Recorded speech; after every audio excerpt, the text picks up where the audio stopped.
Hey, what is up guys, Xithys here. Today we are going to be taking a look at Sword of the Stars, The Pit. The Pit is a sci-fi action roguelike with heavy RPG elements from a developer called Kerberos. I would say the first thing that we're going to notice right off the bat here is I really enjoy the soundtrack.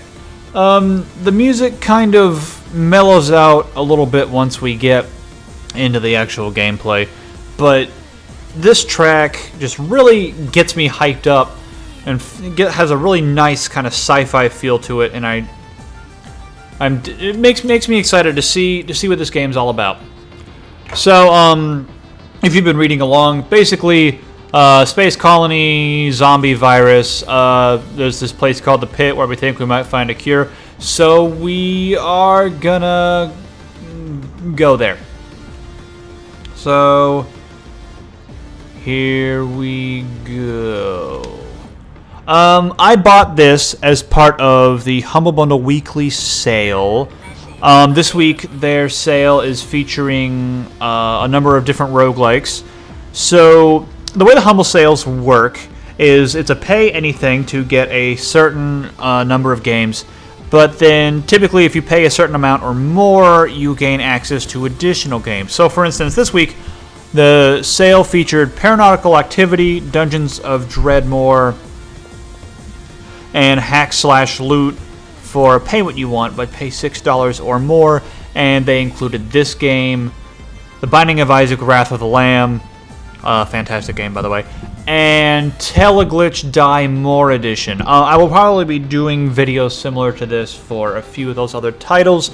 I myself fairly into the whole roguelike genre, so this sale is definitely right up my alley.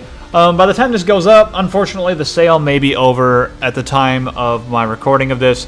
There's about 20 hours left. But Humble Bundle does a sale of this type every week, usually following some sort of a theme.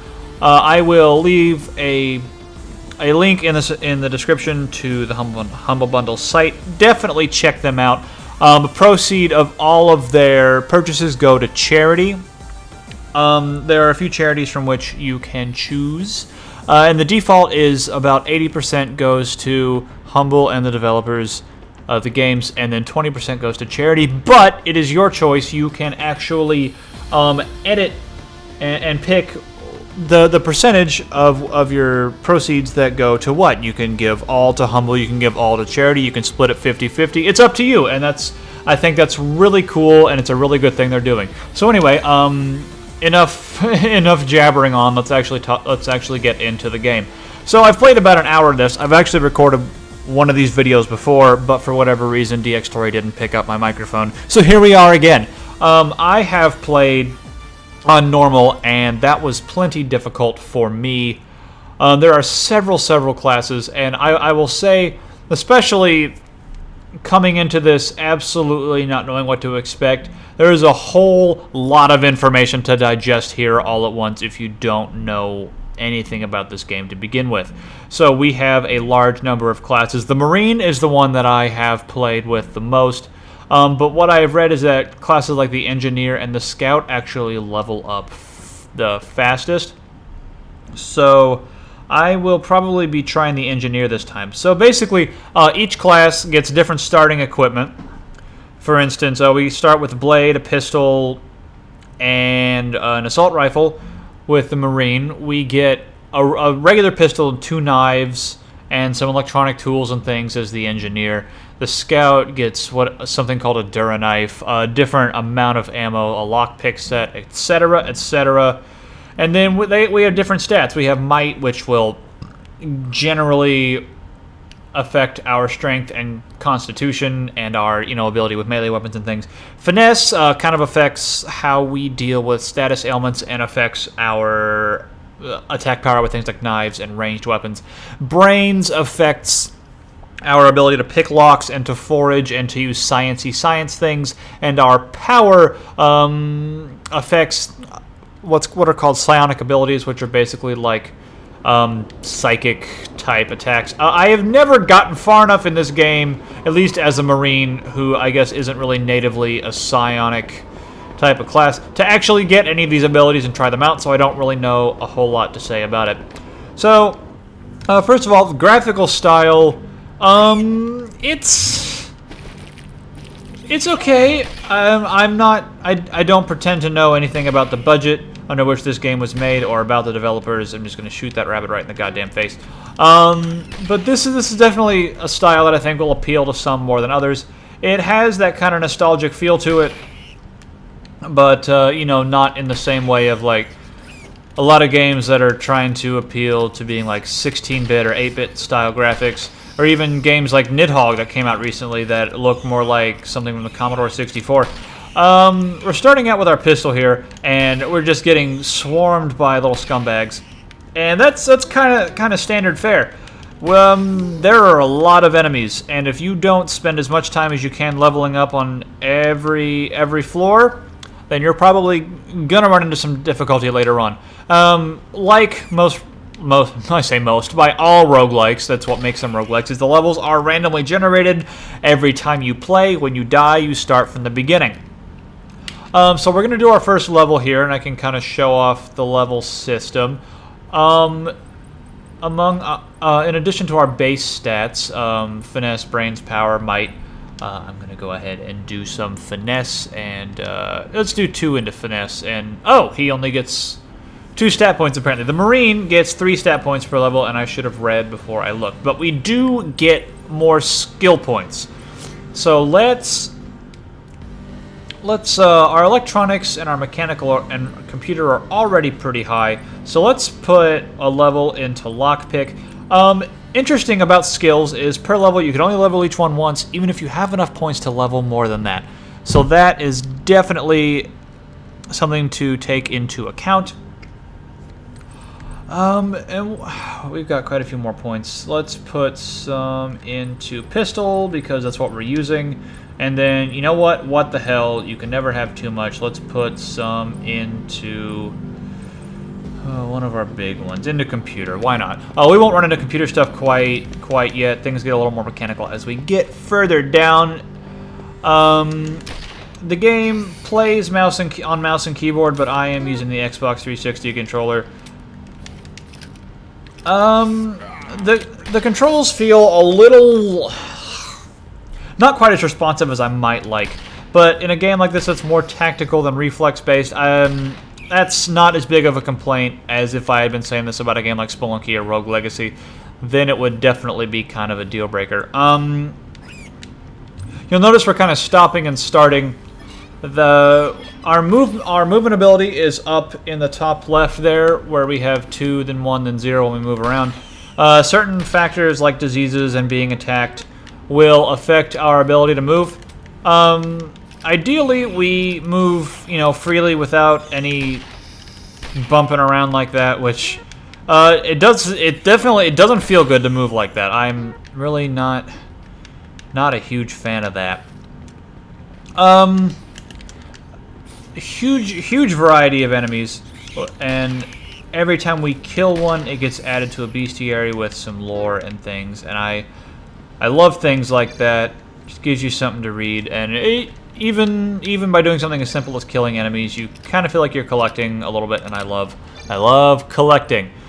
Let's go ahead and check out the inventory here. We have as an engineer, we get a ballistic repair kit, which helps us repair our guns. We have a sharpening kit, which helps us maintain our bladed weapons. We have, you can see 1, 2, 3, 4 on the side there. We can make shortcuts, hotkeys for different things.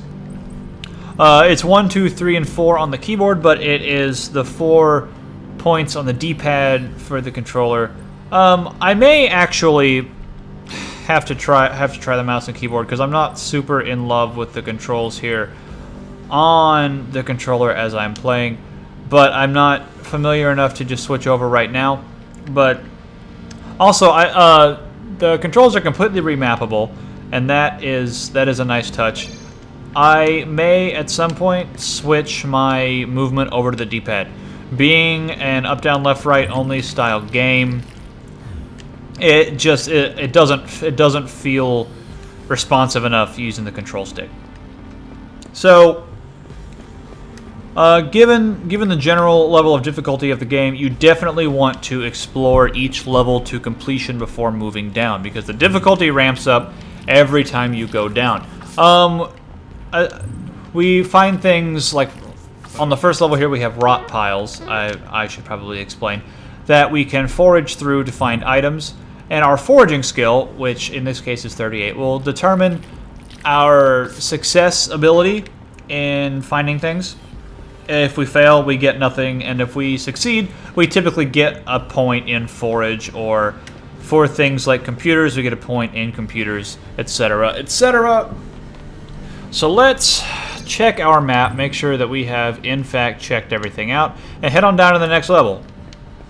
The further down we get, the more mechanical and electronic things will start to look. So we can choose to use a lockpick set here to boost our chances, but 65%, I think, is definitely a good enough chance. I don't think this knife is a good idea. I'm going to switch back to the pistol. Ammo management, definitely a big factor in this game. To the point that sometimes it may overshadow the RPG elements a little bit, because you can upgrade your pistol skill, but if you don't have any ammo, you're SOL. And there's our good old engineer level up speed coming into play again. So let's put a point in finesse and a point into brains. Level up our lockpick. It's a little lower than I would like it to be. Put a point into pistol, because that's what we're using. Deciphering.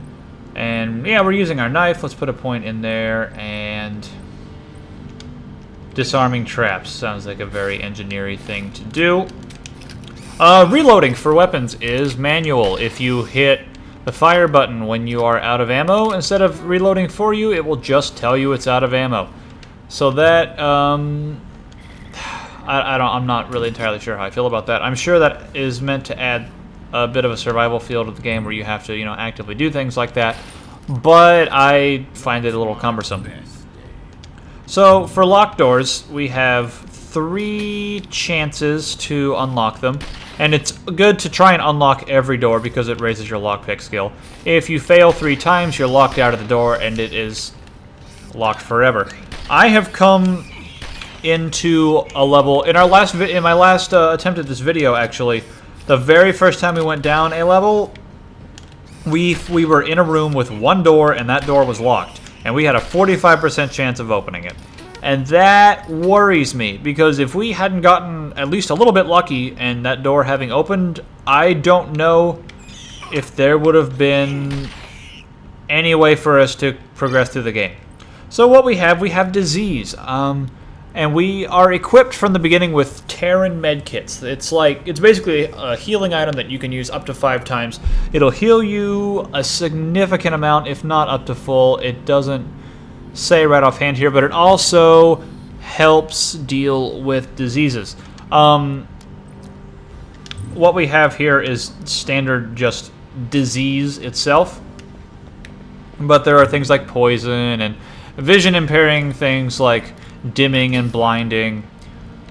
In order to get rid of status ailments other than using your med kit, literally just walk it off.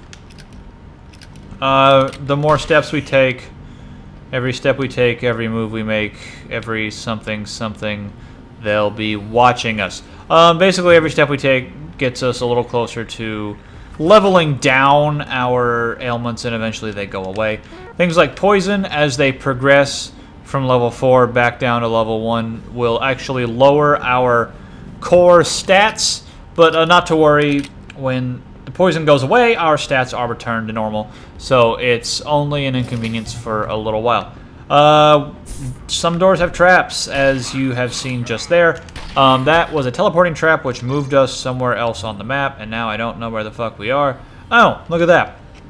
And taking a look at the map, it looks like it is time for us to descend once we shoot this rat in his dirty rat face. There we go. And level up again. This increased level up is fantastic. So let's Let's just do our big ones. Let's do electronics. Let's do mechanical. Let's do computer. Engineering at 75 should be fine. I realize I said big ones, and then as an engineer didn't level up engineering, but you know, what are you gonna do? Sue me. So, the sound, my opinion of the soundscape goes down somewhat once we get into the pit here. It's just kind of this ambient drone that's really down from kind of the thumping, awesome sci-fi soundtrack that we had to start with. But I'd say we're about to call this to a close here. I don't think I'm gonna get to a point where I can start showing off psionic abilities, so waiting on that, probably not entirely worth it. So overall, I would say this is definitely not my favorite roguelike that I've ever played, but it's fun enough that I will probably continue to put a few more hours into it before I put it on the shelf. It's currently available in the Humble Sale, but like I said, at the time of recording this, there's only a few hours left. It retails for $7 on Steam, and for what it gives, especially with the wealth of content that's been added with the 2 expansion packs, all those extra characters and additional things that I'm not entirely sure what they are. I'm absolutely sure that if this is a game that you're looking at and saying, you know what, I think I like what this game has to offer, there is definitely more than $7 worth of content. I mean, just if you were to take the core game and factor in all the different difficulty levels, I would say that is absolutely worth $7. There are something in the realm of 20 plus floors. I've only survived to like floor 5 before I got my shit rocked on normal. If you like hard games, this is definitely a game for you to try out. If you like games with heavy RPG elements, probably something to consider. If you like resource management and games that, you know, make you sit back and really think about what you're doing with things that you pick up, I haven't really been able to demonstrate that much because we're still early on in the game. But with my Marine, I ran completely out of ammo my first time through. If you like things like that, if you like games with more tactical combat than a more hack and slash style game like Rogue Legacy, yeah, I would say there's a lot in this game for a lot of people. Not 100% my ideal roguelike, but I could see merit in it for other people. So to quote the great Northern Lion, if you like what you see here, you'll probably like the game. If you don't, you won't. Just in terms of, I would say, overall thoughts, it's got polish. It's a well put together game. Doesn't really do anything to blow my mind, but it's got some solid gameplay, and I would say it's absolutely worth the $7 price tag if this looks like something that you would be into. Anyway, check back. I'm still going to be doing Spelunky. We'll probably be trying out some other games from the roguelike bundle, and I will see you guys then. I'll leave a link to, like I said, I'll leave a link to Humble Bundle in the description. Definitely check them out. I will see you guys next time.